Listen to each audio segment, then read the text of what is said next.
Blood and Honey. He looks freaking creepy.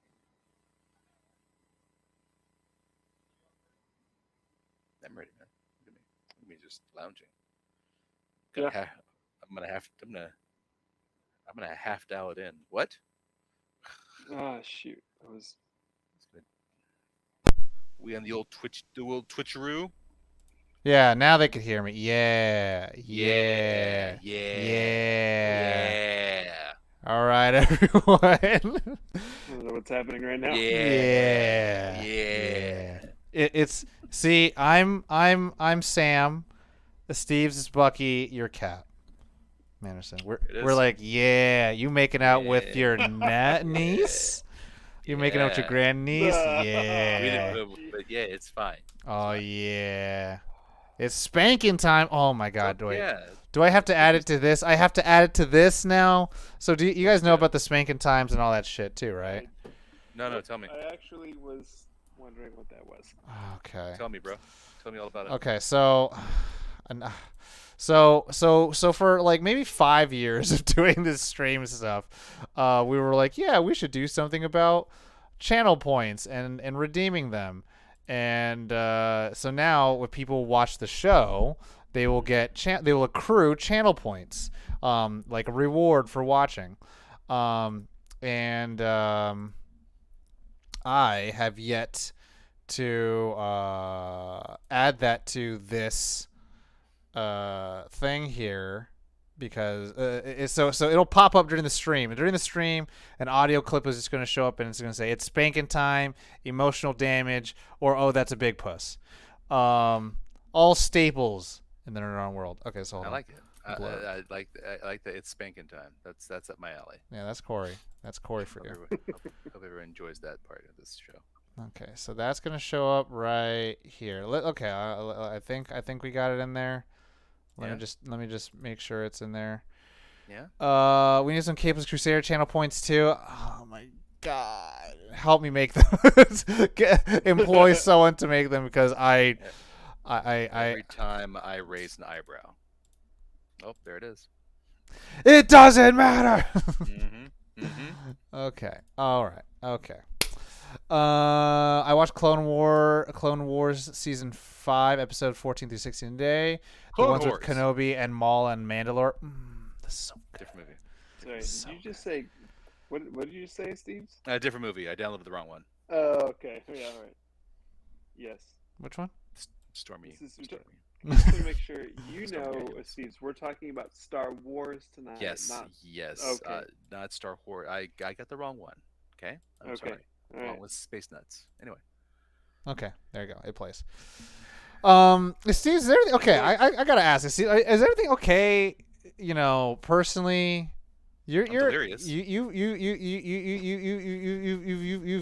lately done a lot of the things that I have been accused of doing on Nerd On. You mean my verbals? My word choices? Just always bring it to that love. Well, you see, those of you who've worked with me for many years know that I am a perverted fuck. You know, Manderson, we came in at different times working with the Steves. Different eras. Sure we did, yes. So during my time, I was a young, scared boy, maybe malnourished, and there comes this guy with shorts and flip-flops, and he's just doing the... Yeah, booster gold. and then mediums. And then I would walk by and I'd say, "Hi, Steves," and he was like, and I was like, "What did I do? Is it because I'm not even 21 yet?" Listen. And then he was like, "You don't even know how to smell what the rocks cook." And I was like, "What is happening?" And then a man with a kilt would come by with like 5 feet long hair, and he would just whack me in the face, and then they would just fucking chest bump each other, and then fucking lights and fireworks explode, and I'm like, what's happening? And so and then every once in a while I get RKO'd, and then I would get told like how Batman is so good, and I'm like, Steves, do you not know who I am? And then this 5 foot long haired man would say like, Sorcerer Supreme over Agent of Order all day, and I was like, sure thing, man. And then and then Steve would just be like, also, whenever you're cool enough and you graduate, you have a film degree, Tom, then I'm available. Then I'm like, oh, okay. And I was like, okay. And I was just like this tiny little man. Just because David and I were your own personal bulk and skull doesn't mean you got to get all emotional right now, okay?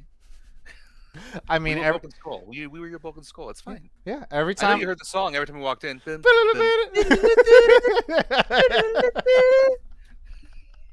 the Steves ever body slam you into the break room tables? Had to have. I think everyone got it. Yeah, everyone got it. Man and woman there. Yeah. I mean, I think everyone got the body slam. Equal opportunist. That is something.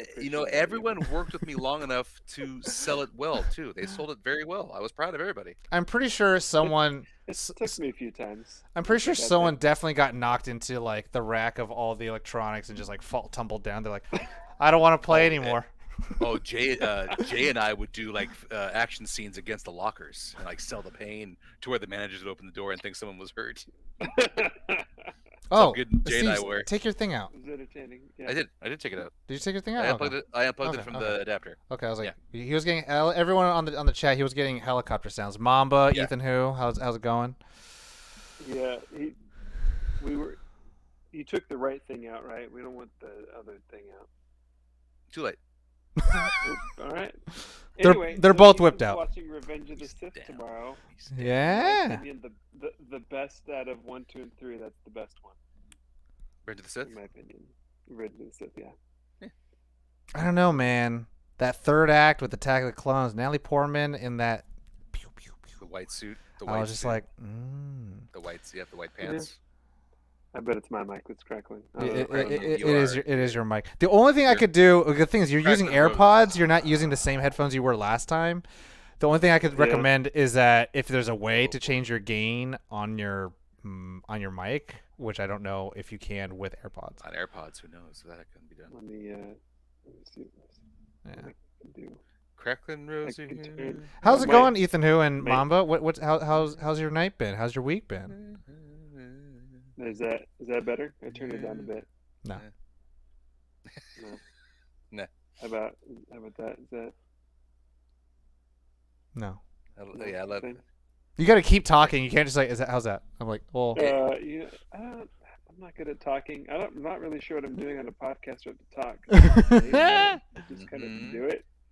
Ethan, that was like she was slashed just perfectly to create the perfect crop top. I know. It was a great slash that she took in that movie. Mm-hmm. Portman. How's it going?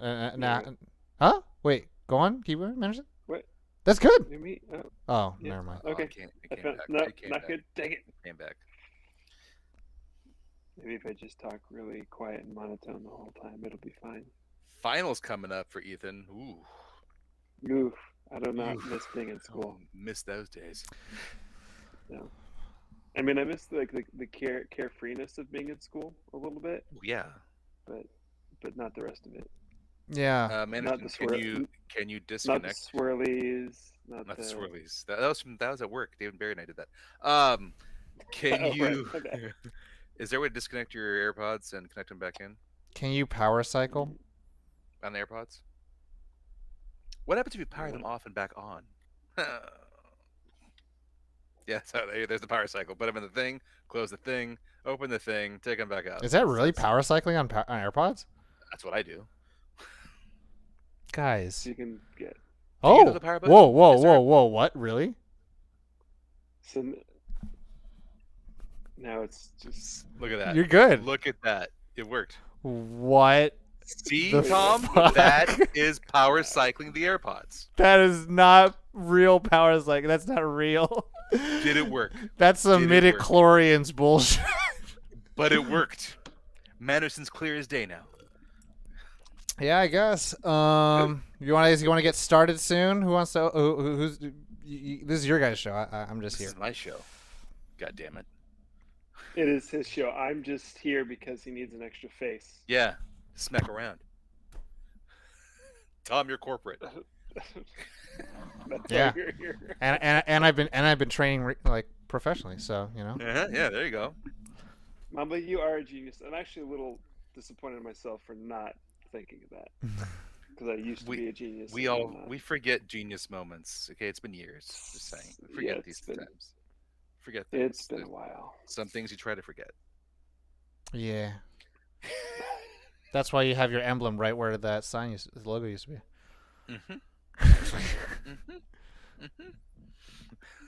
I almost wore one of my old Apple shirts tonight. I'm kind of glad I didn't. I would have disconnected you. Yeah. This one's way better anyway. Yeah. I had that one too. Did you? Is that when y'all did? That one we didn't know we were at from... the same one until hours later. Wow. Yeah, until I saw.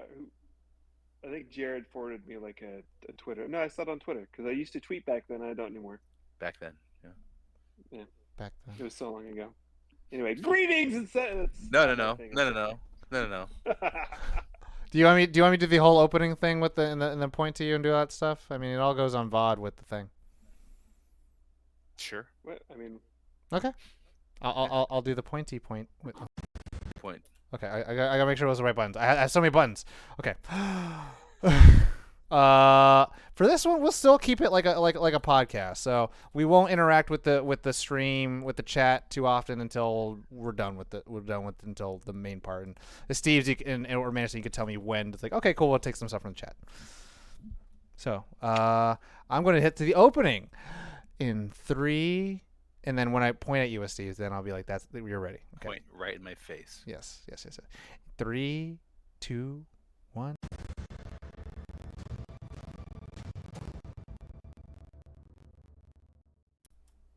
Greetings and salutations, and welcome once again to the Capeless Crusaders live at the time from the digital safe house.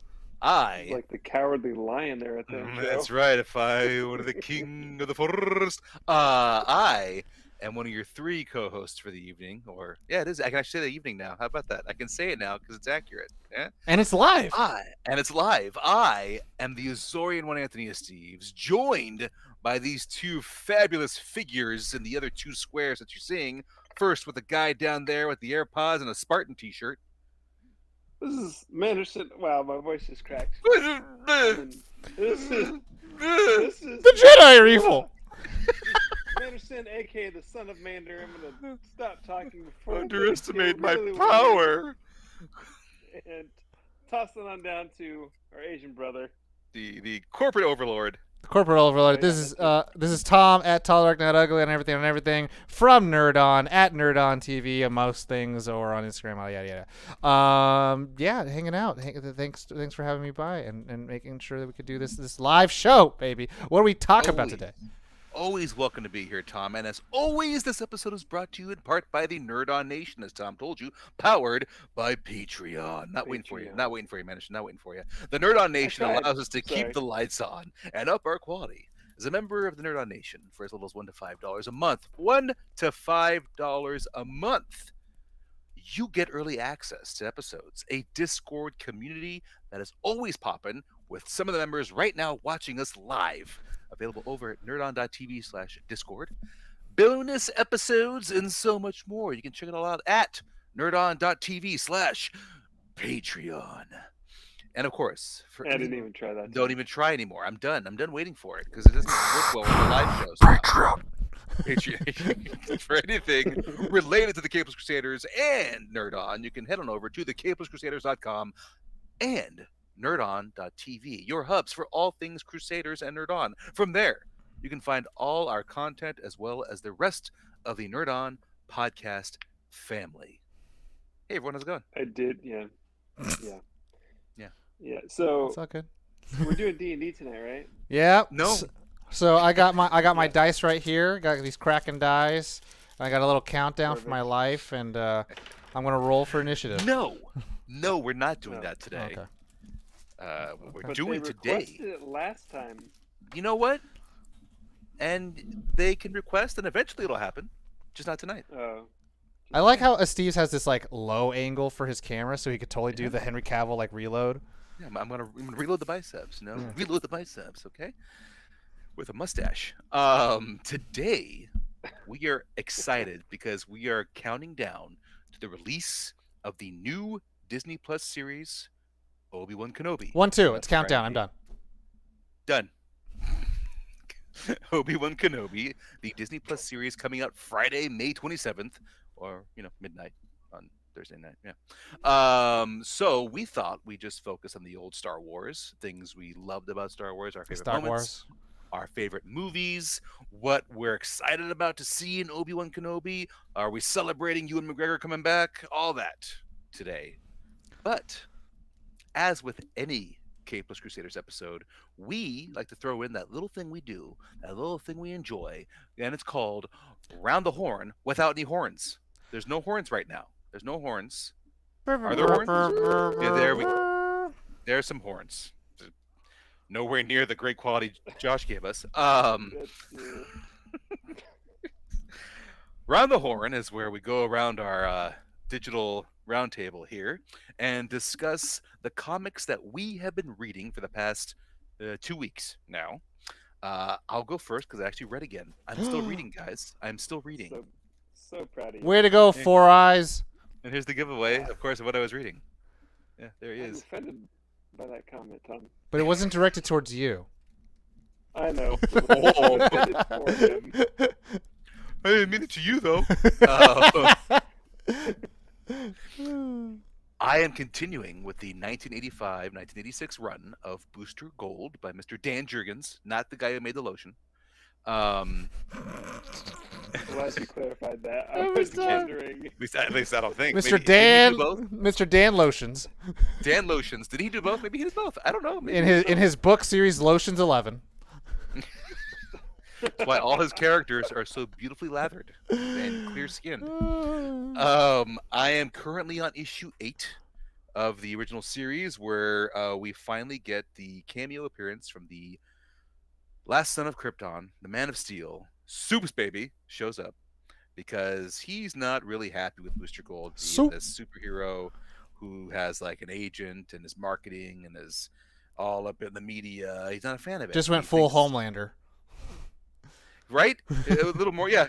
Not as crazy, but he's kind of doing that. Yeah, well, Booster Gold going Homelander without the laser eyes. Mm-hmm. And Superman arrives, and at this time they're trying to figure out about this new being that has crashed on Earth. And Booster thought Superman could help out. Superman sees the guy, so he's like torn because he's annoyed with Booster, but sees that Booster needs assistance with something. They get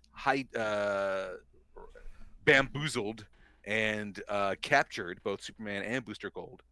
And during this whole process, we finally get the backstory of Booster Gold, of how he came to our time and how he's from the future, and how he was a promising football megastar who was trying to get his mom and sister out of the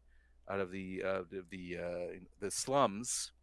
And his dad comes back into his life and says, "Hey, I got an idea. We can make more money if you throw all these college games." And Booster agrees and gets found out and loses his scholarship. All that, ends up working as a security guard at a big museum that has all of these superhero memorabilia. And he has an idea. I'm going to ask a question that might dethrone you guys as the greatest comic book podcast of all time. But Wow. Who's further in the future? Eobard Thawne or Booster Gold? Well, I know think they're Booster's. like the same time. I think Booster's 24 something. Okay, because They're both from the 25th century. is it 25th? Okay, I thought Eobard was from the 31st century. I know Booster for sure is 25th. Okay, That okay, I know. Okay. Yeah, I thought Eobard was as well. Okay.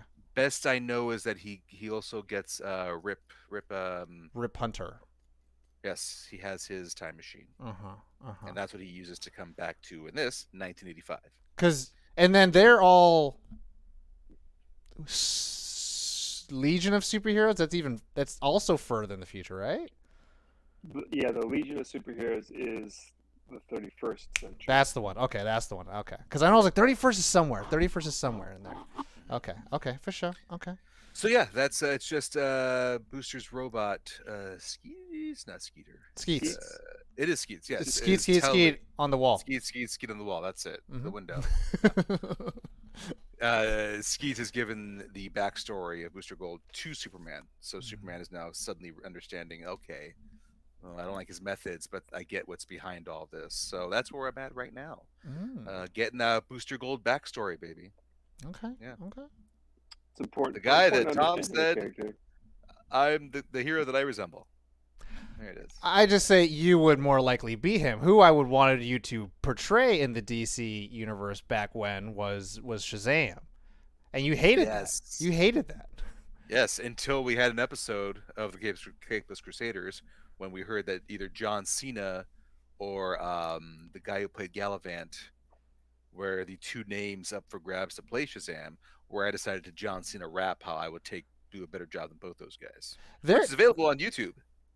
There's a picture of Mark Wahlberg doing this, and behind him is the entire cast of, I think, the Justice League, and everyone's like, I think he was going to be Shazam, and then I was like, oh my god, but who knows? Was it him on the Hallow app now too, as he prays? Anyway, can't go on Twitter and not see Mark Wahlberg pushing this new app. Anyway, moving from that, that's what leave the Wahlburgers alone. You know, I know he can talk about the praying app and still not forget he was Dirk Diggler. Anyway, bright shining boy, Manderson, what are you reading? I'm still trudging my way through Detective Comics' Shadow of the Bat storyline, which when I first got into it, I thought it was only 10 issues through this story arc, but I'm on like issue 12. It's my bat symbol. That's my my makeshift bat symbol. It's almost Wu-Tang. Bat symbol. Bat symbol to the Wu-Tang. Okay. You're welcome, kids. Hello, fellow students. At this point, the Arkham Tower has fallen. The supervillains have taken over, and we learn that the reason all the supervillains were sedate at the beginning was because our favorite supervillain, Psycho Pirate, was keeping them calm. Barry is just dying right now somewhere. Just imagining the writing room creating that character, just out of bad guy names. You're like, dude, fuck it, Psycho Pirate.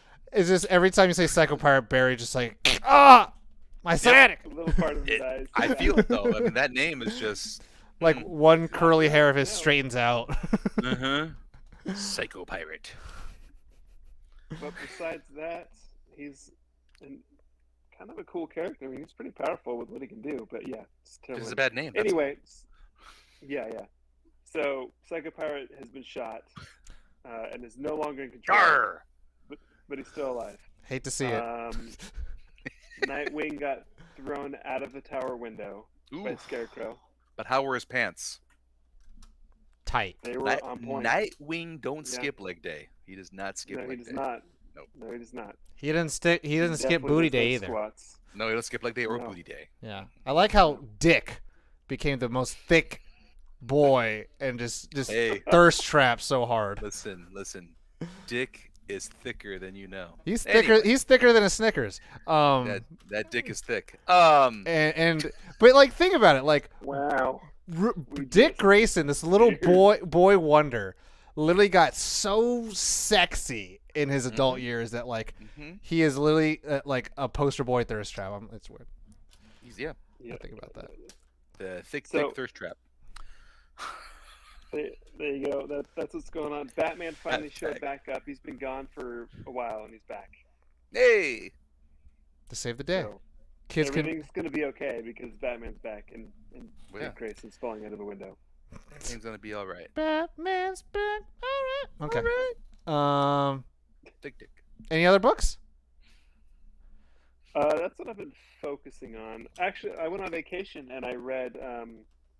on the drive down, I read a Star Trek: The Next Generation comic that was pretty good. Ooh. It was like it was 5 issues. It seemed like a bunch of individual stories each issue, but then like the last issue tied everything together in a really neat way. Nice. A lot of characters that you would know and love if you like Star Trek: The Next Generation. Side characters that come in and references that were really good. The art wasn't my favorite, but the storytelling was good. So that's the other thing that I read. It was called Star Trek Intelligence Gathering, I think. Something like that. IG, Instagram. IG, that's right. Anyway, Tom, what are you reading? I have not read any comic books, but Sweet. I have been reading a book that is kind of on topic. It's pretty on topic. It's a Timothy Zahn book, aka it's Star Wars: The Extended Legacy stuff.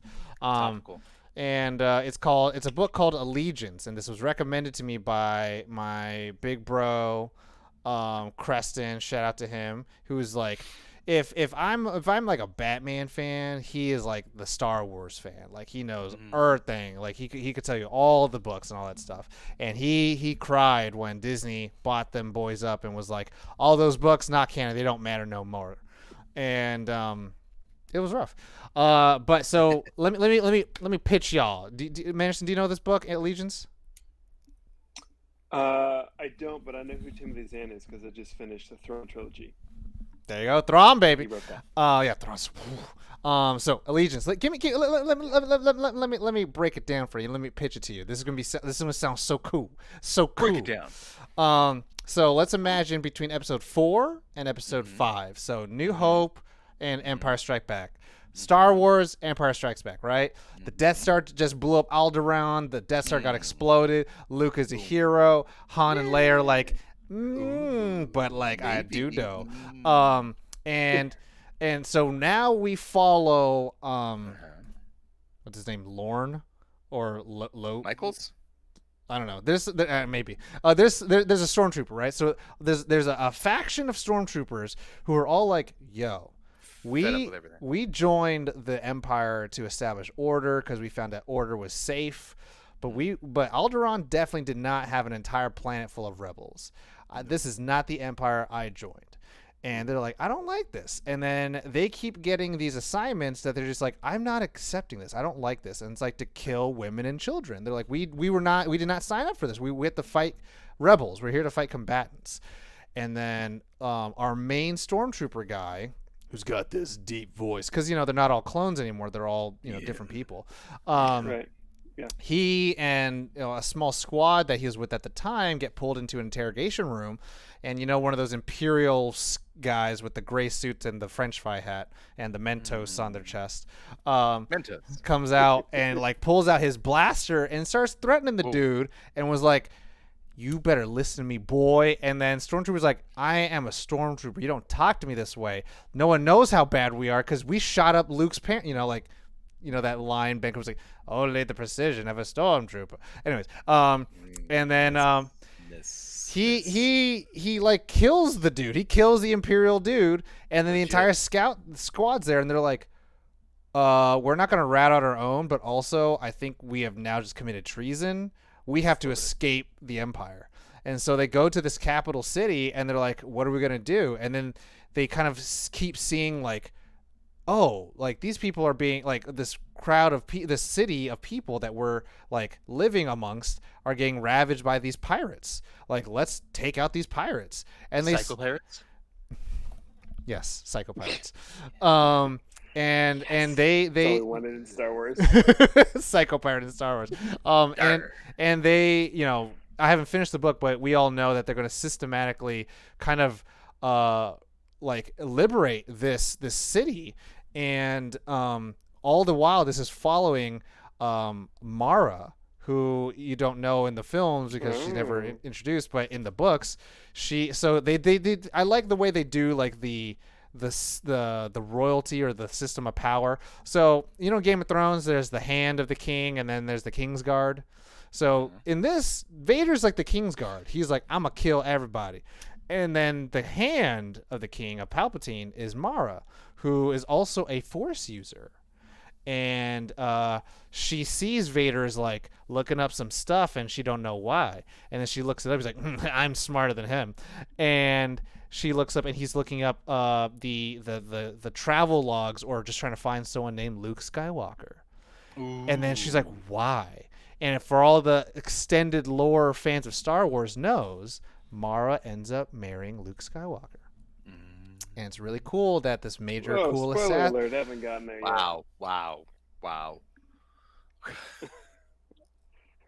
Well, I'm done. That was all I read this this week. Go read them books. Read them books. Read them books, yo. Books. What else is Very next? Very nice. Thank you, Tom. Being topical here on our theme for the evening. Side note, am I allowed to cuss? I know it's too late. But... This is your show. Okay, I was making sure because I've cussed quite a bit, or I've been very derogatory in the first 15 minutes, so hopefully it's okay. You have been. Yeah, We're used I am. to it. We're all just used to it. It's me. Fine. It's me. It you. Before we get to our main topic, we're going to tackle one news article, unless Tom or Management have something else they want to bring up as well. But one that I have, it was being reported earlier this week that many people thought that Jason Sudeikis was going to be in the Blue Beetle HBO Max movie series. One of those. It's a HBO Max Original. movie. Yeah. Movie. Okay. There had some. There was a printout of what a character still looked like, what height they're looking for, description, all that, and it had the name Ted in there. And all of a sudden, people were just throwing out that Jason Sudeikis is going to be popping up in Blue Because Beetle. he played Ted Lasso, so he has to play Ted Ted Cord. He only plays Ted's. Duh. And so it was believed that he was going to be playing Ted Cord, the first Blue Beetle, in this HBO Max project. Well, guess what? You're all full of shit. Well, I mean, Jason right now. Jason Momoa kept saying he wasn't playing Aquaman. He's like, it'd make more sense if he played Lobo.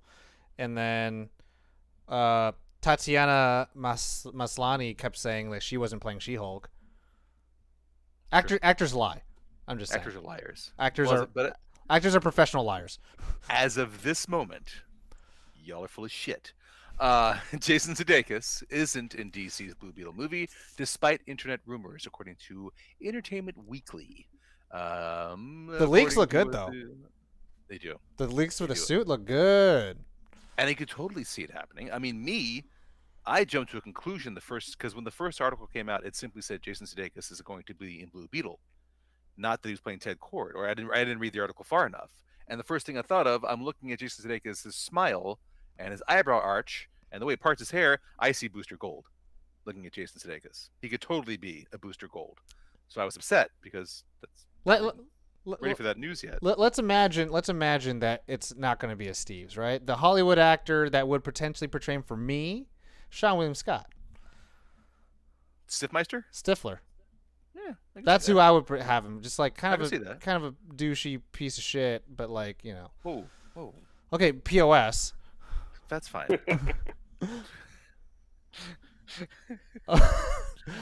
Which, I mean, I will say this: not having Ted Cord in this movie is, I think, a mistake. Mm-hmm. A long time ago, I dreamed of doing a Blue Beetle. I was going to do it as a trilogy, and it would be like based in New Mexico, and Ted Cord was establishing like a after-school program to get kids involved in technology and future technology and stuff like that. And Ted Cord was there, and he becomes like a mentor to Jaime Reyes, and then Deathstroke kills him. And then when Deathstroke kills him, it results in an explosion, and that's when the Scarab attaches itself to Jaime Reyes, and he has to learn how to become a hero. A week later, Wally West is investigating the thing, so those two both have to defeat Deathstroke. And you don't realize that Deathstroke was under a contract to get the Scarab in the first place for Lex Luthor, or whoever the hell you want it to be. And then in the third film, we would introduce like Static Shock, and so you would have this established like at the third film a bunch of these kids heroes, and you'd have a whole team. Nice. That's what see. partially the reason of me, half the main reason I'm reading the Booster Gold arc is because I have a Booster Gold idea in my head as to whether it be a movie or a series. I don't know yet, but I'm doing the homework on it. And at one point, I actually wanted a tie-in to where in the end credits, whether it be the end credits of the very last episode or end credits of the film, it's Booster and Jaime Reyes, Blue Beetle, at a diner, kind of along the lines of how Tony and Banner are with each other in Iron Man 3's end credits, where it's Tony telling the whole story to a Banner who's just falling asleep. It's Booster who's been telling his whole life story to Jaime Reyes right here in this diner, basically. That's sweet. Yes, because they're the buddies. They're the buddies for life. So I thought that'd be the connection that would happen there. So there's that, as we both have our spin-off discussion there. But yeah, so far it's looking that Jason Sudeikis is not in DC's Blue Beetle. I don't recall if they finished filming Ted Lasso yet or not, so I don't know if that production is done yet. So if that's not done yet, I don't know how he's going to find the time to do Blue Beetle while doing the mustache with Ted Lasso. I still haven't watched Ted Lasso. Great series. I heard. Great series. I heard. Yeah, you're missing out. I heard. I heard. Also, very side note, the actor who's playing Jamie Reyes, Jaime. Jolo.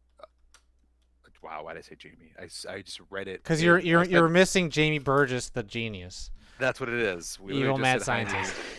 Literally said Jaime a minute ago, and then I read the article and say Jamie.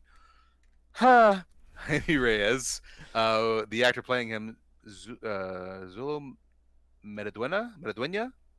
He and I have the same birthday. June 9th.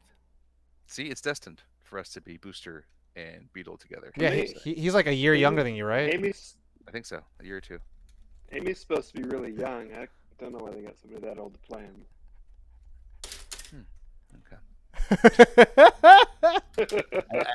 I said birthday, like the month. I didn't mean the year. Okay, assholes. Okay, sorry.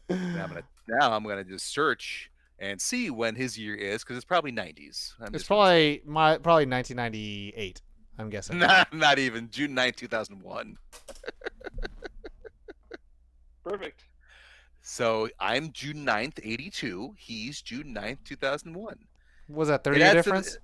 20. It adds to the comedy of Booster's being that much from the future and being older than him. That's all. It's fine. It's lighthearted. God, dicks. Anyway, thick dick. Anyway, don't worry. You're like Peter B. Parker. Peter B. Oh, thanks. We love that movie. We do. Sweats. Yeah. Thanks. All right. Well, there's that bit of news. Anyway, moving on to our main topic. Hey, everyone! It's Star Wars week. It was May the 5th. May the 4th, idiot. It was May the 4th a few weeks ago. It's Cinco de Mayo, and the Revenge of the 6th. Revenge of the 6th a few weeks ago. But this week, with the release of Obi-Wan Kenobi this Friday on Disney Plus, it's time we get in our Star Wars mood and we chat about all things Star Wars, and we chat about all of the Force and everything in between. So I'd like to kick it off with, when do you remember your first time watching Star Wars? A New Hope. Oh, New Hope. Star Wars. Okay. New Hope. Madison, you and me. I'll go first.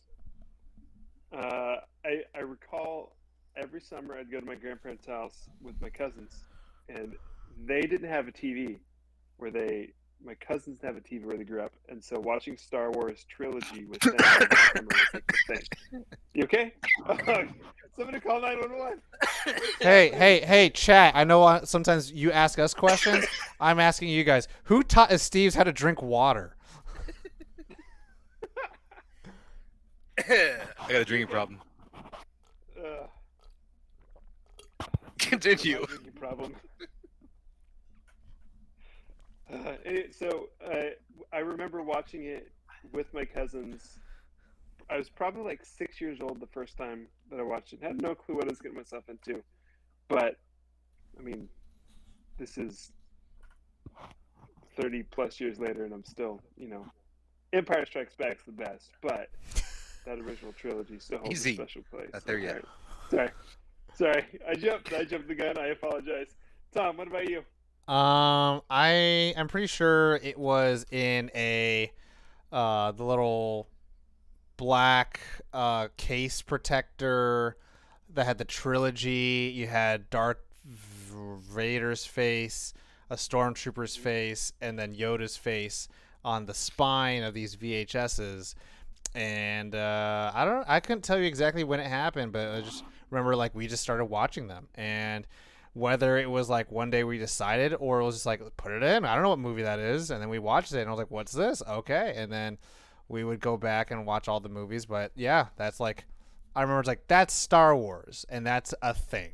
But it was never like this is the first movie and this is the second movie. I'm just like this is the one where the old man dies. This is where we go inside of an animal, and this is where teddy bears save the day. And and that's how I experienced it. I realized as a child I just did not like maybe even till now I just did not take things presently and been like this moment is so important to me. I was just like I don't know, something's happening. When's food? There's fighting. Yeah. I know I watched it. You saw it in the theaters, right? I saw it when it first came out, Anderson. Yeah, I saw it when it Yeah. first came out. No. You're on your first date. I was on my first date after the sock hop. After I knocked Biff out, I then went to go see that. You assholes. I know I had seen it on TV sometime growing up, but what stands out to me is my dad and I went to go see it when they re-released them in theaters, when they were periodically releasing the original three. And so my dad and I went and saw A New Hope in theaters, and I think that's the first time I remember watching it beginning to end. No commercials, no like catching it halfway through or only remembering this part. It was the first time I remember watching it beginning to end in a theater setting. And that was awesome because it was in theaters. So you got the whole Lucas sound. You had Wait, that was your first time? That's the first time I remember watching it beginning to end of my memory. I know I watched it on TV when I was little, but it didn't stand out to me when we were watching it. You know, like I caught it midway through or didn't finish it or what have you, or it didn't stick with me growing up. Like I was more Indiana Jones, Ninja Turtles. Those are the movies that I remember when I was young watching. Star Wars, I can't recall exactly when I saw them when I was young. The only one that really steps out in my mind is seeing it in theaters for the re-release. I remember my parents being so mad that I wanted to watch just because that stupid CGI animal that comes up in Tatooine. You know what I'm talking about? They have that one extra shot they added where like the speeder comes in and he's like, Brah! And that's it. Yep, that's the shot. That's it. I was like, I want to see that. Yep, I want to see that. That's what I remember watching because then we saw those in the re-release, and then that's what made us want to watch. My dad and I would go watch Phantom Menace in theaters when it came out. So Taco Bell made me want to watch Phantom Menace. Mm-hmm. They had them toys. Oh, that was the era though, like the late '90s to early 2000s, when it was like Batman and Robin Taco Bell. Yeah, Taco Bell had really good toys. It was kind of like I had to go to McDonald's to get their shit toys, and then go to Taco Bell to get the good toys. I think Taco Bell had like a lock on a lot of like Lost World, Jurassic Park, Batman and Robin. I remember there was this. I don't know what it's called, but it's like a top that like if you blow air into it, it just automatically gyros.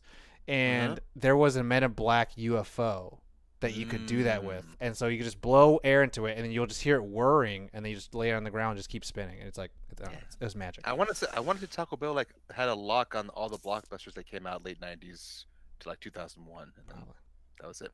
Okay, so now we've gone there. Your favorite Star Wars film of the 11?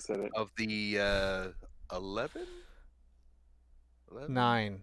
No, 11. You're right. 11 total. Yeah, I mean, technically in canon, it would be 12 then, because Clone Wars is a movie, and 12. that counts. We'll say 12. 12, because they do count. Favorite film in all 12. We now know, Manderson, Empire Strikes Back. Any specific Empire Strikes reason, Back. Anderson? Any specific reason? I mean, besides it being an awesome movie. I mean, it's an awesome movie. I think the storytelling and I mean the twists of finding out the first time you see like Luke, I am your father. You're like, what? Now we expect it, but like that part and that's the first movie you get like Darth Vader's Imperial March. Like that's not in A New Hope. It shows up in that movie, and that march is money. The whole fight in Cloud City, Luke losing his hand and just kind of that. It's not really foreshadow, but it's just that seeing that connection. Like, oh, I lost my hand. I could become my father if I'm not careful, and just that foreboding that is there, that lack of hope at the end, but also like they somehow managed to end it with there's even though there's no hope, there's still hope. It was I don't know, it's just a masterpiece. Plus I don't know what the hood thingies that the snow troopers wear. That's the best trooper outfit in my opinion. Also, and who doesn't want to spend the night in a tauntaun? Right? I like how they work in because in between New Hope and Empire Strikes Back, Mark Hamill was in a bad car accident. Mm-hmm. And it's noticeable when you compare the two films. And I like how they work that in by saying he got clawed. Got bashed in the face by a Yeti. Bashed his face, and they had to repair his face. I was like, oh, nice way to work that in there. Okay, yeah. I see what you did there, George. Or Lawrence Kasdan. One of those. Lawrence Kasdan. Kasdan directed. Yeah. Yeah. Tom? George, I don't think directed. He only directed the first one. He didn't direct the next one. Yeah. And then Kirshner, Ivan Kirshner directed the second one. Bingo. I think so. But for me, I mean, it's Empire. Of course, same reasons, but I think the thing with this, like, first one, probably a masterclass in fantasy storytelling, right? It is the hero's journey. Second one is like character development, gas. And it's just like push, pull, meet cute between Han and Leia. It is foreshadowing galore with Luke. It is reinforcement of why Han shoots first. And then Lando Calrissian, doing, hey, Han! Colt 45. And then you got some Henson, puppetry with Yoda, and Frank Oz, and Ghosts and goblins and ghouls. I think it's good. It has created all the tropes because they become tropes because they've lost the original meaning and the power that this film created in such a way. And it is, to me, I think what you do, like, I hate to do this. I always do this. It always makes it sound like I'm dragging down other things. But hero stories are something that are very frequent among us. And you're like, okay, well, now the character's developed. Now what? And so it's like, this is now what? This is what you do. You give them something to doubt. You give them something to overcome internal struggles. Because Luke, all he wanted was, I want to be a fighter and be off this planet. Power converters and moisture farmers. And then when Obi-Wan's like, you must learn the ways of the Jedi. And then he's like, no. And then he's like, my parents are barbecue now. They're dead. And then he's like, I'm going to do it. And then he goes and do it. Master impersonators. And then he goes and do it. Yeah. I got Mark Hamill on the line. And he does it, and then he becomes the hero. He does the thing, and then now what? Now he's this galactic hero, and even then he's not the best thing. He destroyed this thing, but like the enemy and the evil isn't gone, and that's, I think, kind of some of the problems with some hero stories currently is that the villain is gone. So it's like, now it's just going to be the flavor of the week. Here's the, quote unquote freak of the week superhero trope of like new villain dead. Where like the threat is gone, but the evil is still there with Darth Vader and Palpatine, which you could still have. And then you continue letting that story unfold. But then how you do that is just having the characters split apart, go on their own journeys, then come back together, realize that they are stronger together. And I'm like, that's why has no one learned that? Everyone just wants to be like, well, heroes lose. It's like, but it's because, you know, and I think Infinity War did a great job with, like, they lost because they were divided. They weren't together. So, Steve's Nice. It's well known that Empire Strikes Back is the heavily favored of the entire franchise. It's the one that stands out. Everything you guys have said has been what, you know, validates that movie being possibly the arguably the best Star Wars movie in the entire Star Wars franchise.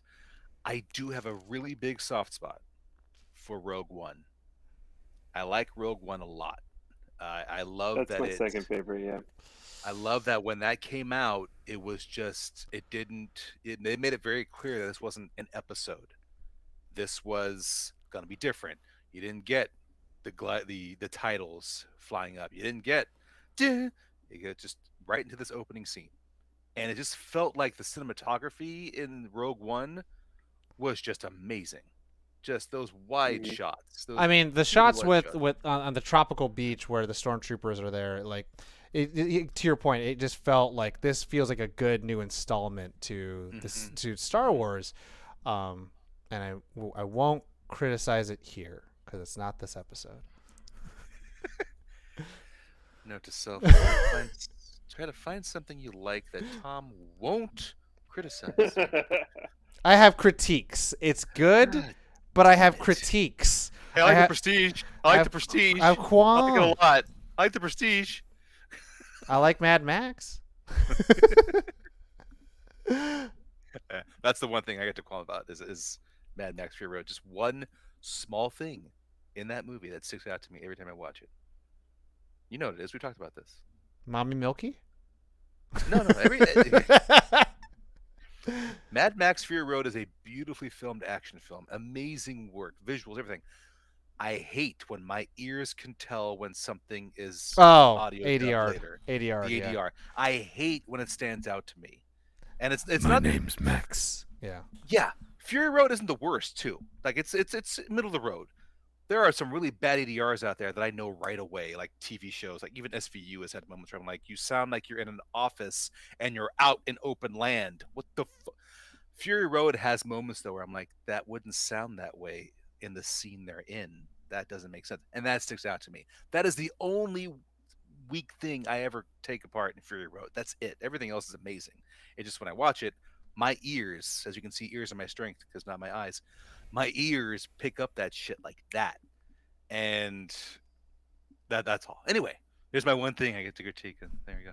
See how not crestfallen I was about that? Yeah, I like that. Well, I'm nicer. I'm sorry that the first Asian representation I got was a blind swordsman. It was all cool. We've come so far, y'all, from we're the third federation to like fucking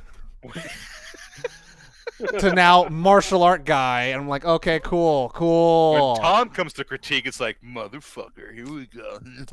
It's just like my main thing was just like, look, it's off the top rope with the elbow? It was so underwhelming that a lot of Hispanic Latino people got to like be excited for Caspian Andor, and I was like, yes, like I agree.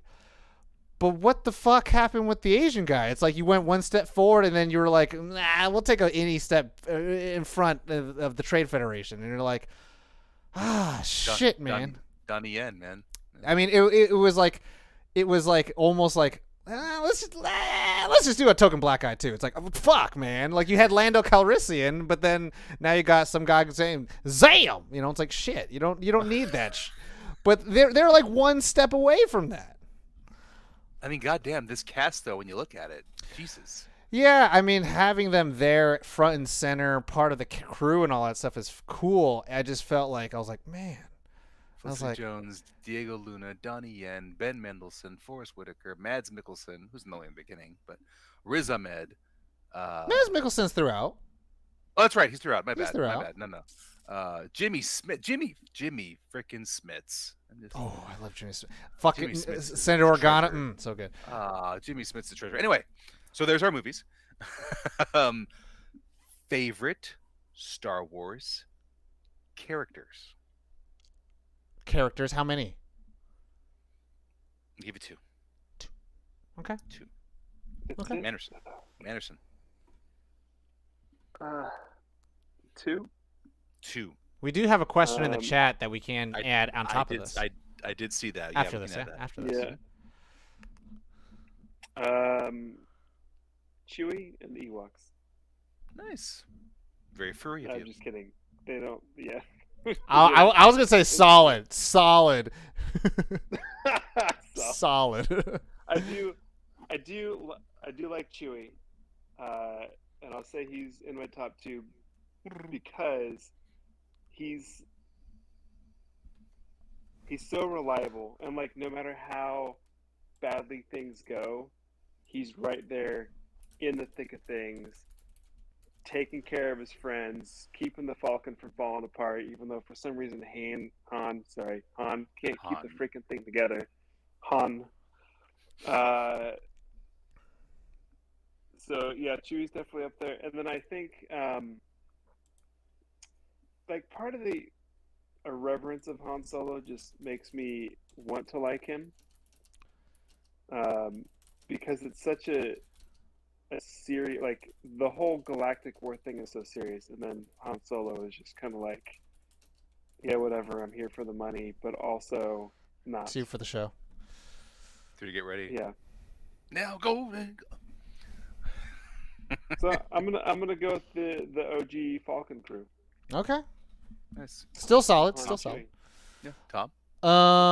I mean, okay, so someone mentioned it in chat, and I was just like, okay, we're gonna save that for another question. It's about Glup Cheeto, and I was like, I think my 2 characters are practically gonna be Glup Cheetos, because it's Ahsoka and it's Asajj Ventress. Those are my 2 favorite Star Wars characters of all time. Because they develop so well, and they develop all in the Dave Filoni animated series Star Wars Clone Wars. And just for those who don't know these characters, because you saw Rosario Dawson portray Ahsoka Tano in 3 episodes now on Disney Plus. But the great thing about her as a character, so she is introduced in the Star Wars Clone Wars animated film, where Anakin is on his Jedi Master training or Jedi Knight training, and Obi-Wan's like, you should get a apprentice too, and she's just as spirited, if not more spirited. So even wilier Jedi gets wilier, right? That's probably the pitch. And she was annoying as shit. I hated her. She sucked. She sucked so much because it was just like Anakin and Obi-Wan. It's like, cool, you got young cop, old cop. You got a comedy guy, straight man, right? You're like, I got these 2. Now I have comedy guy, and then now even more wild canon. I'm like, I don't need this. This is too much. Like throw Yoda in there or something like that. But then throughout the animated series, Ahsoka learns about the Force, Jedi's, the Jedi Council, the political strife, all this stuff. She witnesses it all firsthand, and she sees Anakin's descent. She sees Obi-Wan like looking at Mandalorians as if they're thick pieces of snacks that he wants to have some, and he totally did. She sees like the hypocrisy and the complacency of the Jedi Council, and then at the end of it all, the Jedi Council turned their back on her, and so she gets kicked out of the Jedi Order, and then so that's why she has white lightsabers, because she's technically a gray Jedi, and it's a wonderful story arc for that character. And I'm not even mentioning a part of it because she actually interacts with Asajj Ventress, and Asajj Ventress is the new apprentice for Count Dooku. So after Maul's demise, Palpatine's like, oh well, shit, let me get the guy who got Liam Neeson's out of here, and then Christopher's like, Saruman doesn't need me now, and so it's like, I'm here, and then it's like, okay, cool, you trained Liam Neeson's, and Yoda trained you. You come over here, and then Dooku's like, I'm gonna get one of them Night Sisters and make that a Jedi, or make that a Sith, and she's like, okay, cool, and then all of a sudden Asajj Ventress starts getting really powerful, really cool, got them curved lightsabers, right? You're like, okay, this is really what's up. She's dual wielding, she's using the Force, she's getting real strong with that, because the Night Sisters are on Dathomir, which are related to the dudes who look like Maul, And they like Yoda's race, they're very good with the light side of the Force. The Dathomir people are very good with the dark side of the Force. And so Asajj Ventress starts getting really powerful, and then Palpatine's fucking little wrinkly, privates start getting all shriveled up. He's like, Dooku, your Jedi is getting too powerful. I don't like this. You need to kill her. And then Dooku's like, but Daddy, and he's like, you at this, and I was like, all right, fine. And then he goes and tries to betray Asajj, and then she does this whole venge arc, just like, and she starts working with Dooku, and then makes a whole new like Darth Maul guy whose name is Savage Opress, and I'm just like, this is really fun. And then Ahsoka and Asajj have to work together because everyone's coming after them, and I was just like, why don't we have this in the movies? Why is it so hard to make complex characters? Why they did it right here? Anyways, honorable mention is Fives. Fives is amazing. I feel like I was just given the drunk history version of this whole story. Like, I want the drunk history cast, like Colin Hanks and everyone just reenacting everything you just said. And he's like, yeah, with your voiceover. Yeah. Christine Colin Hanks. And then Duke was like, but Daddy. Give me the whole drunk history cast with your voiceover, right? You can do that. Mine, kind of a mix between the two of you here. I do love Ashoka. Love her. Not just because I love Rosario, but the character itself. And the second would be Chewbacca. And a big reason for Chewie had to deal with one scene in The Force Awakens. Where he walks by Leia and just doesn't give a shit. Not that. When Kylo stabs Han. And it was a meme that made me realize the weight of that scene. Oh, yeah. Because right there, Chewie has a wide open shot at Kylo. Roars, shoots, but only gets him in the leg. And it was this meme that showed that Chewie has known Kylo since birth. He's basically Uncle Chewie. And that Chewie has been there through every stage of his life as he's gotten older. So while Chewbacca is filled with rage that Han just got killed, that's still practically his nephew. So he's yelling out of anger and emotion, and the best he can think of doing is at least like clipping Kylo in the leg instead of actually killing him, which he could have. He could have went up and shot, but it's just that internal battle of Chewie made me love Chewie even more. Just with that emotional moment that he has. I think we've talked about it on this show a couple of times, but there is that one shot of Star Wars where it is happening during Empire Strikes Back, and it's like when Vader like explodes C-3PO, and then like there's this moment before the prisoners are taken away and all those pieces, like he looks at C-3PO and he's just like, I built this. And it's just like, oh, it's a good human moment, because at least for me, I never felt too much of the Anakin struggling until Return of the Jedi, when like Luke is just like getting like, just don't tase me, bro. Don't tase me, bro. So, what was one of the questions we had? One of the questions was our thoughts on Solo. I'm a bad man. Oh, I have yet to see Solo, and I have every reason to want to see it because Ron Howard directs it, because we got Childish Gambino, Donald Glover in there. Oh, speaking of, when you said Batman and Wu-Tang, I wanted to say parentless Gambino.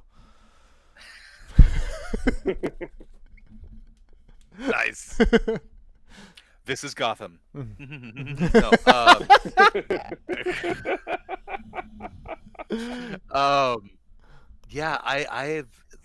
it's one of those movies where I'm like, God, I need to see this already. It has too many things.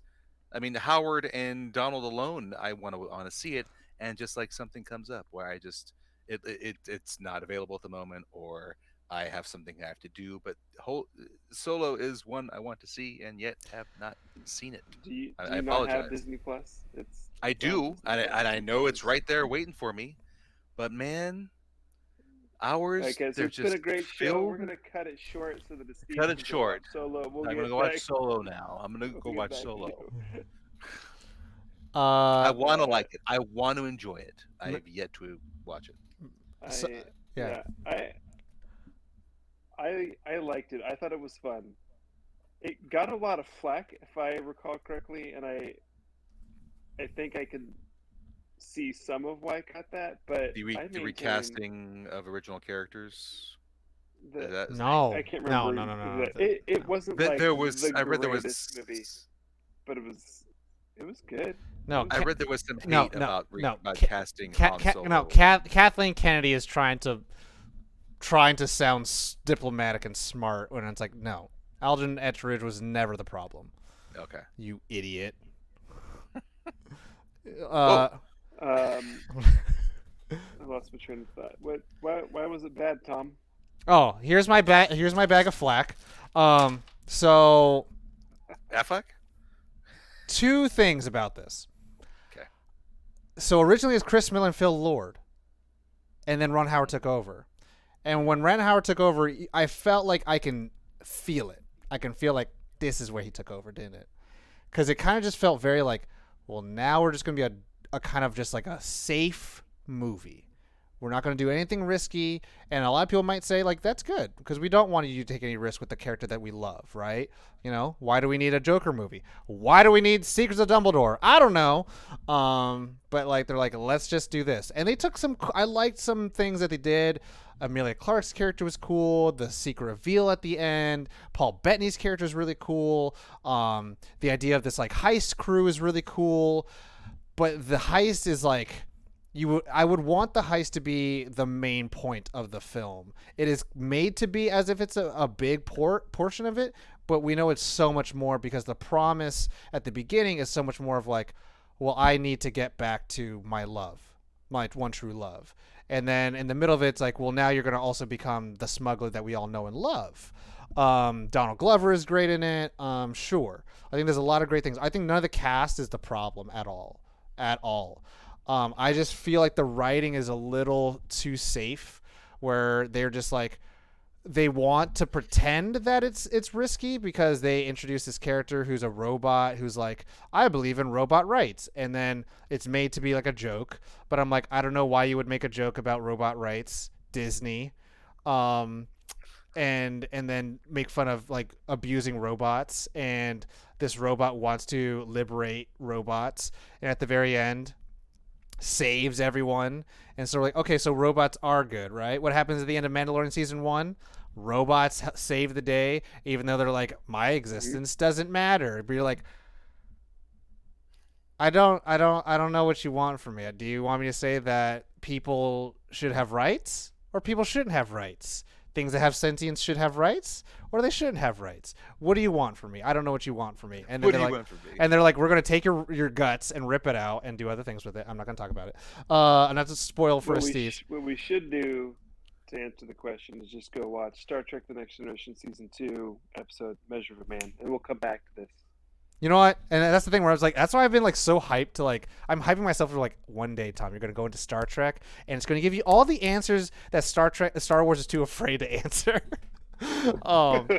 Because I mean, but that's the thing where it's like Star Wars is a fantasy and Star Trek is a sci-fi where like they're going to try to answer those questions, where Star Wars is like, well, the magic has to just do what we want it to do for the sake of the story, which isn't bad.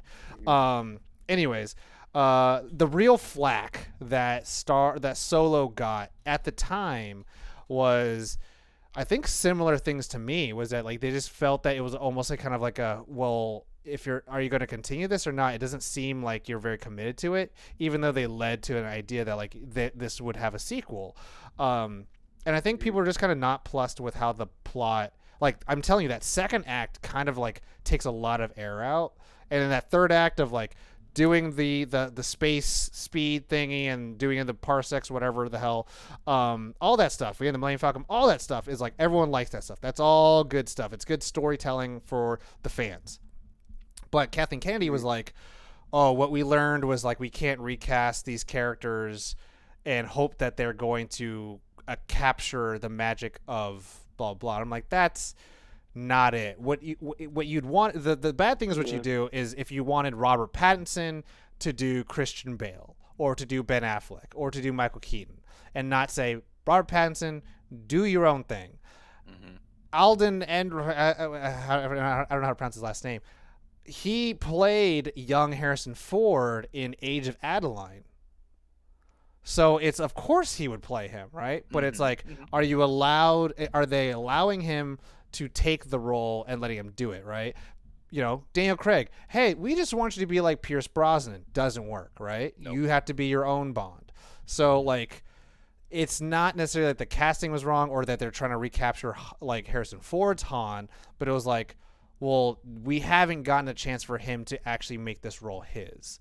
And I think that's just the unfortunate side effect of seeing several films with Han Solo, that we're like, we need to warm up to him, and we need that time. I think it did middling. It broke even at the box office, didn't get bad reviews or anything like that, but, you know. Yeah. I maintain that Star Wars fans haven't really liked a Star Wars movie since Empire Strikes Back. So they complained about all the other ones. I mean, I'll say this right now. Clone Wars, Rebels, that's what you want. So I've started Rebels, and I really enjoyed it. But it's something I watched with my son, and he just hasn't been interested in going back to it since we started it. And I want to watch I want to watch all that stuff. I've watched the Disney Plus stuff, Bad Batch, and all the 2 other shows.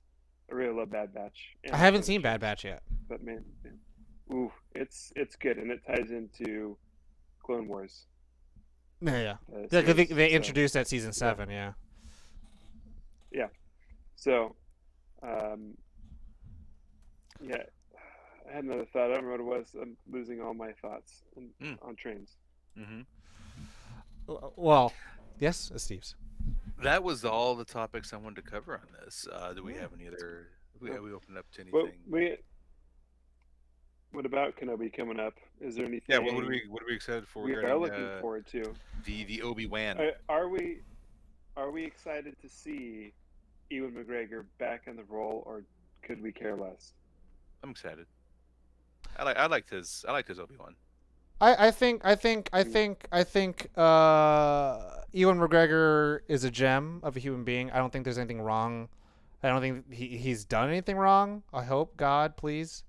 Let us have one. I'm very happy for him and Mary Elizabeth Winstead sealing the deal. And he loves the role, and he loves lightsaber training. And the thing about the prequel series is it has the best lightsaber fights in the entire series, choreographically wise. Emotionally, Revenge of the Sith is the only one that has a really good, powerful emotion. You're the chosen one. Yeah. And the music and the set pieces and interacting with the side, like in Return of the Jedi, Luke and Vader fighting is epic as all. The smoke coming in and their lightsabers diffusing through the smoke is like, this is epic. It's beautiful. There is a video, if I could recommend, I'll put it on the Discord, but it's called it's a YouTube channel called Accented Cinema, and they talked about good sword fights, and they talk about like why older Star Wars films, like, again, they were channeling the westerns and the samurai films, and they had such a good emotional context in those fights, whereas the sequel trilogy is just about fights. It's about like making it flashy and look cool. There's not too much emotional context in there. Between Kylo Ren and Rey when they first fight, they just have to fight. There's not really too much between them other than he killed someone that she cared about. And then that's why the same thing that happens with Luke and Obi-Wan, but they don't have to fight immediately then. You know, we have to build up to like that point. Anyways, Kenobi, what I'm looking forward to, I want to see Ahmed Best. I want to see Jar Jar Binks. I'm just saying, look, we're in this era that everyone's like, Hayden Christensen and the prequels are great now. And I'm like, okay, y'all really think that? Let's Jar bring Jar Jar Binks. Bring Jar Jar Binks, and let's see how you really feel. And to me, I guarantee you that I think Deborah Chow. I like Deborah Chow's episodes of Mandalorian. I think her episodes are some of the better ones.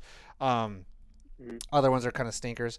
But I would want Jar Jar Binks to come in, and maybe he's like stranded. Maybe he's like also on the refuge, and like he comes to Kenobi and like threatens his like covertness, right? Like, because so far in the trailers we get this idea that Kenobi is kind of discovered, is known to be on Tatooine, and night sisters or sister whatever second sisters are coming after her, coming after him, and so it's like I have to protect Luke and also to not get caught.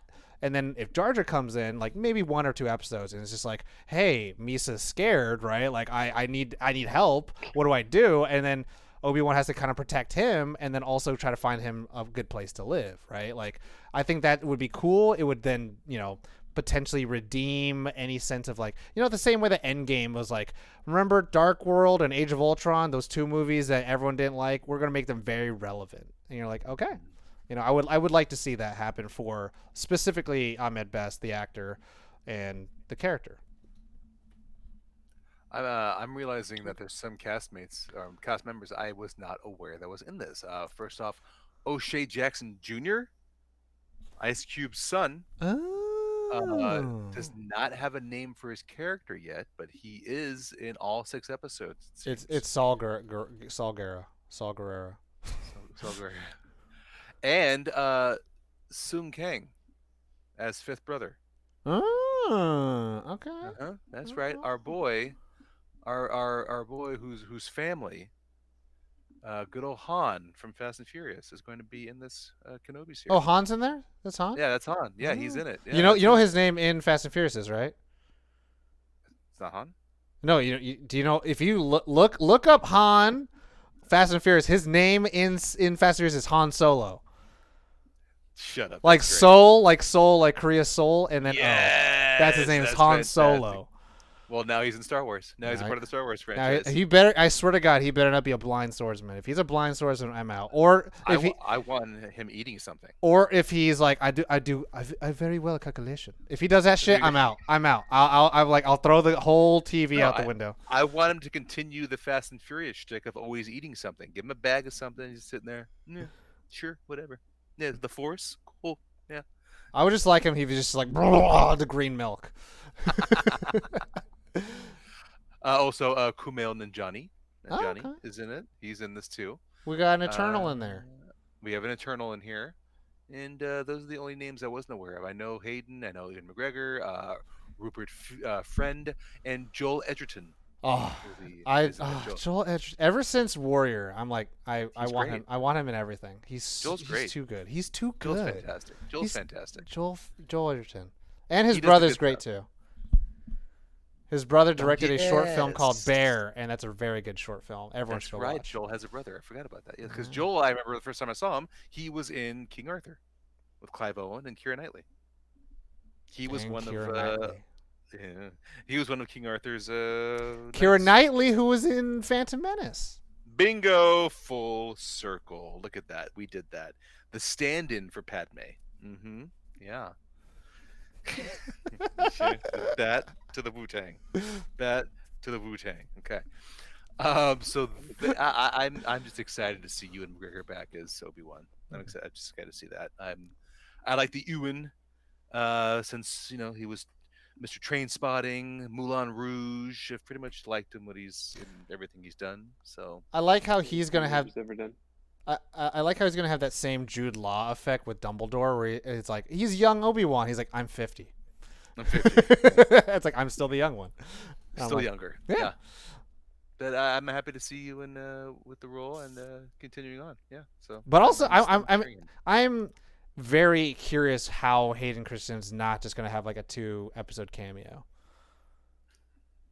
And then also, this has to be like if you got. Oh, you haven't seen Rebels. You haven't seen all of Rebels yet, Manderson. No. No. So no spoilers. No spoilers. I mean, it's technically it's been a while, so maybe it's okay to spoil. But Yeah. Well, I was gonna appreciate say it. Obi-Wan shows up in Rebels, and he's like Alec Guinness old. Ooh. Okay. He does this, and then he goes, mm-hmm. He does that. He's like, I'm in Form 2, and then Form 3, and then it's like, oh, this is how he becomes the old man Obi-Wan. Old Obi. All right. So. Yeah, I'm excited just to get more Star Wars lore because like I said, I just finished the Tron trilogy, the Thrawn trilogy, Trilogy. and I'd never picked up I guess I read Shadows of the Empire way back in the day, but I'm admittedly more of a Star Trek guy. But that trilogy was fantastic, and I just want to read more. And I feel like this is going to give me some more of that background. Talking to some of my other Patterson Star Wars right in his veins. He wants it right in his Yeah. veins right now. The trailer that I've seen has like dropped things that my friends are like, oh, that's that and that's that from these books. I'm like, okay, this is going to get some more of that mythos that we haven't received. And if you're just like movie guys, you haven't seen those shows, so I'm kind of excited for that. Plus, yeah, Ian McGregor, great Obi-Wan. Good night, Mamba. That was in the chat. That was in the chat. Sorry, man. Yeah. Nope. I got that. Whew. Yeah, good night, man.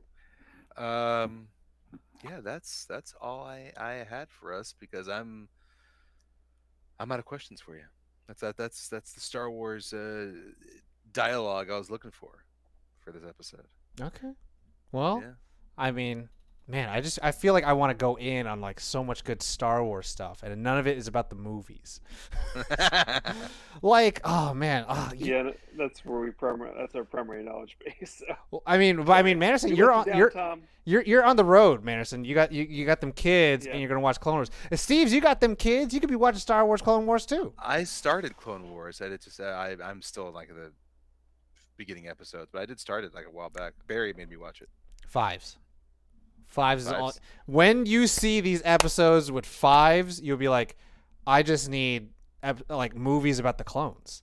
Like, Steve's, imagine Saving Private Ryan, but the clones, and they're good guys. Okay. And they have to go save a squadron, and this is like the shit team. And so everyone's like, "You're Gamma Squad, you're garbage." But they're the only ones they're the only ones that survived. And so like they're the only hope. A slow camera pan onto one of their eyes before the next scene. And then he's looking at someone just kind of trying to put his organs back in his body, right? Did I get one of these? Just looking out over the beach, and then cut to the beach like that. Did I get one of those? Did I get one of those? Mm-hmm. Good. Then I'm in. Yeah, I mean, it's so good. Is there an asshole named Upham? No. It's so bad. Yeah, and yeah, but I mean, and the cool thing is that when you learn what happens to the rest of the clones, because some of the clones survive after Order 66, and some of them show up in Rebels, and then even some of the clones that you get used to know, like what happens to them, like you'll see.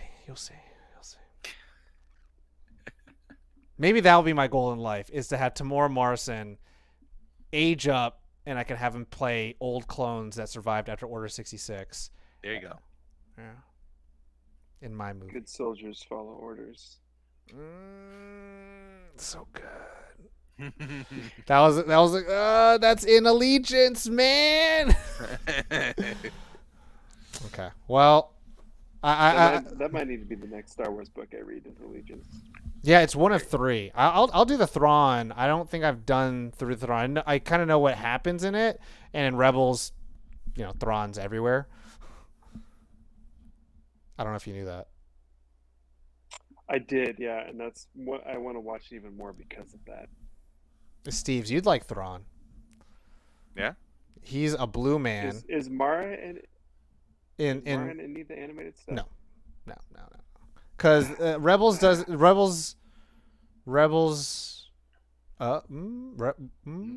before New Hope.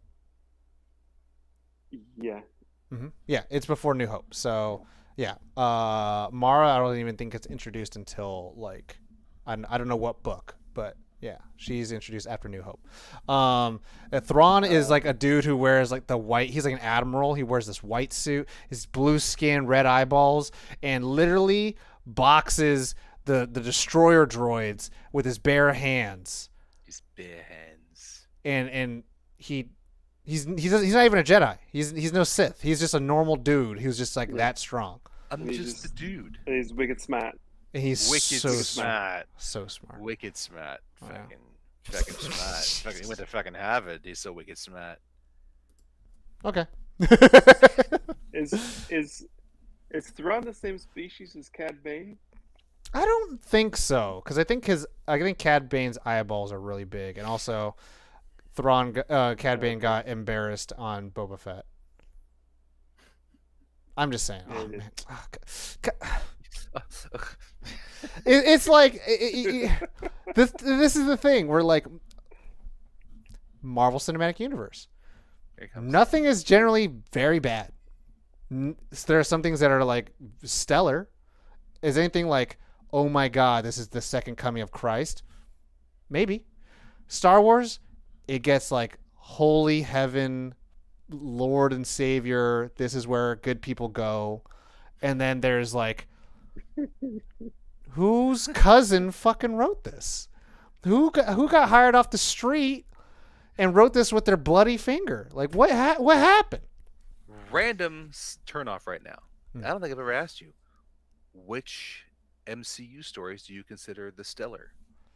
Me? MCU story stellar? I say Iron Man 1 for sure. I'd say Civil War. I think Civil War gets too much flack because everyone's like, it's just an Avengers movie. It's like, does it mean it's bad? No, I think that's a very weak. That's like the weakest like arguments. Like, I don't agree with. Who cares if it's an Avengers movie? Fine, True. put Avengers 3.5 on. Who gives a shit? I get that, but I don't think that's. I think the thing that I love about Civil War is that you do get Cap being like, I have to make a decision, and then they do it well in a camera, film language way. And at the end of it all, like, yeah, anyways. And at the end of it all, characters learn, and they learn mercy and X, Y, and Z. Infinity War is there, I think. It's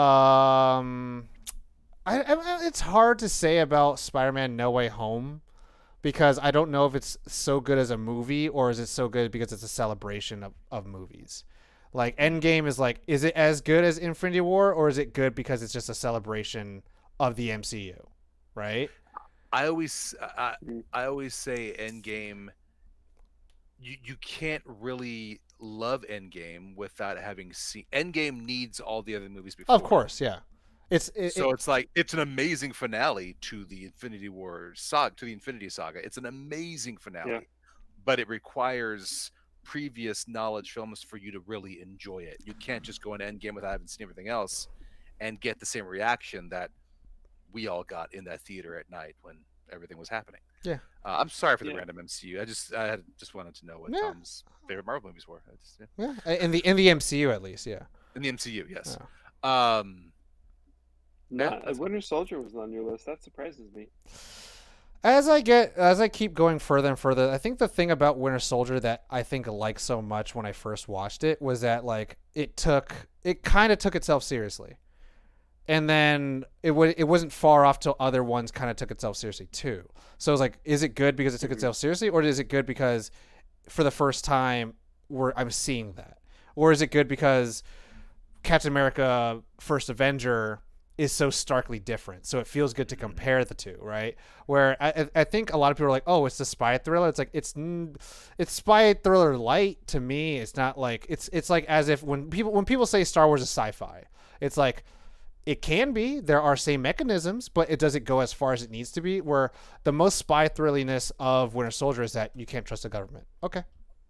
Like, there isn't too much of like, I think of the tropes, not the tropes, but more of like the very secretive thing, because even when they're in the Apple store or they're discovering where Armin Zola is, it's kind of done in a light way. It doesn't feel like this Cold War era of like, we don't know who to trust or where to trust. They say it, but it doesn't feel it. You know what I mean? Like, kind of like Avengers at all times doesn't feel like anyone's in dire straits. It doesn't. No one ever feels they're truly in danger, but even though we know that they are in danger. Like we know that this giant flying whale is coming towards them, but we also know like no one's gonna die.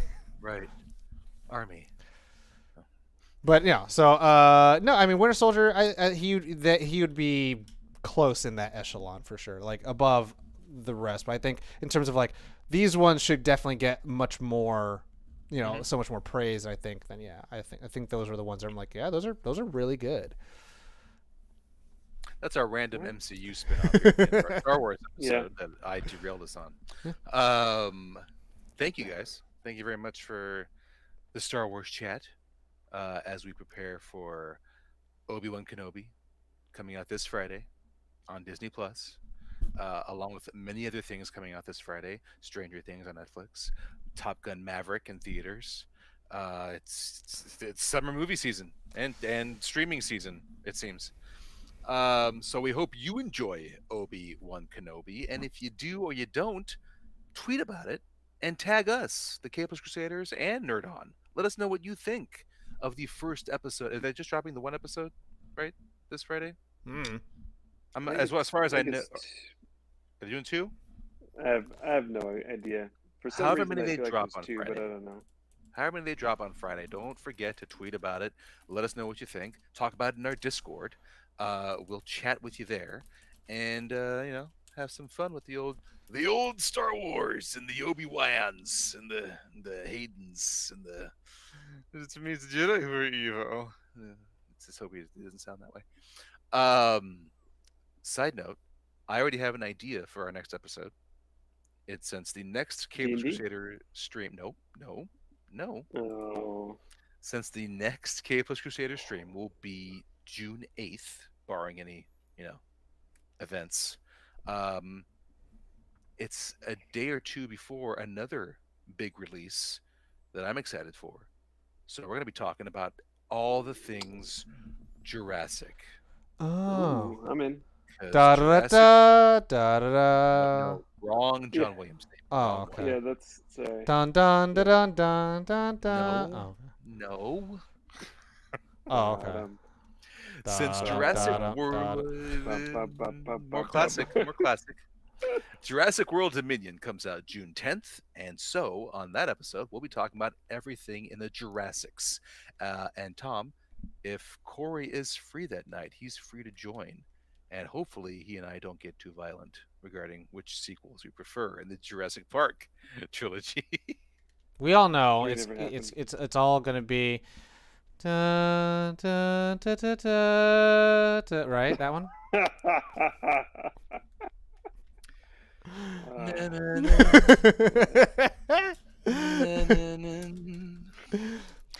So, get your Jurassic homework done before June 8th, as we will talk all things Dinosaur and John Hammond and Island off the coast of Costa Rica, Isla Nublar, all of that will be Isla Nublar.